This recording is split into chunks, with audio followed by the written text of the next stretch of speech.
आप बृहस्पति जी के द्वारा की गई महादेव स्तुति का श्रवण कर रहे हैं। महादेव स्तुति। बृहस्पति जी बोले, चंद्रमा के समान गौर कांति वाले शांत स्वरूप शंकर आपकी जय हो। आप रुचि के अनुकूल मनोहर पदार्थों एवं चारों पुरुषार्थों को देने वाले हैं। सर्वस्वरूप सब कुछ देने वाले तथा नित्य शुद्ध हैं। पवित्र भक्तों द्वारा शुद्ध भाव से दी हुई महती उपहार सामग्री ग्रहण करते हैं।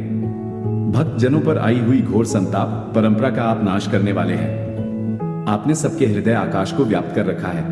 प्रणत जनों को आप मनोवांछित वर देने वाले हैं। शरणागत भक्तों के पाप रूपी महान वन को जलाने के लिए दावानल स्वरूप हैं। अपने शरीर से भांति भांति की लीलाएं करते रहते हैं। आपका श्री अंग परम सुंदर है। आप कामदेव के बाणों को सुखा देने वाले हैं। धैर्य निध आपकी जय हो। आप मृत्यु आदि विकारों से सर्वथा रहित हैं तथा अपने चरणों में प्रणाम करने वाले भक्त जनों को भी मृत्यु आदि विकारों से रहित कर देते हैं। पुण्यात्मा पुरुषों का मनोरथ पूर्ण करते और सर्पों को आभूषण रूप में धारण करते हैं। आपका वामांग भाग गिरिराज नंदिनी उमा से व्याप्त है। आपने अपने सर्वव्यापी स्वरूप से संपूर्ण जगत को व्याप्त कर रखा है। तीनों लोक आपके ही स्वरूप हैं, फिर भी आप इन सभी रूपों से परे हैं। आपकी दृष्टि बड़ी सुंदर है। आप अपने नेत्रों के खोलने मीचने से जगत की सृष्टि और प्रलय करने वाले हैं। आपने ही अग्नि देव को प्रकट किया है। जगत को उत्पन्न करने वाले भूतनाथ एकमात्र आप ही प्रमथ गणों के पालक और स्वामी हैं। अपनी शरण में आए हुए पतित जनों पर भी आप अपना वरद हस्त फैलाते रहते हैं। आप संपूर्ण भूतल में फैले हुए आवरण का निवारण करने वाले तथा प्रणव नाद रूपी सुधा धौली ग्रह में निवास करने वाले हैं। आपने चंद्रमा को अपने ललाट में धारण कर रखा है।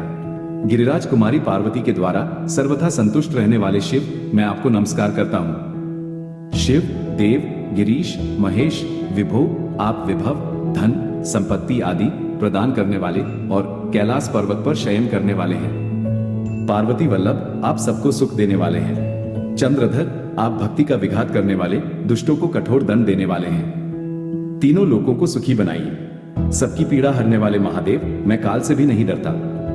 अमोघ मते, आप शीघ्र मेरी पाप राशि का विनाश कीजिए। शिव के चरणारविंदों में नमस्कार करने के सिवा दूसरी किसी विचारधारा को मैं जीवों के लिए कल्याणकारी नहीं मानता, अतः आपके चरणों में ही मस्तक झुकाता हूँ। इस संपूर्ण विशाल जगत में भगवान शिव को संतुष्ट करना ही सब पापों का नाश करने वाला तथा परम गुणकारी है। हे ईश, आप त्रिगुण में प्रपंच से अतीत नागराज वासुकी का महान कंगन धारण करने वाले तथा प्रलय काल में सबका विनाश करने वाले हैं, अतः मैं आपको नमस्कार करता हूँ।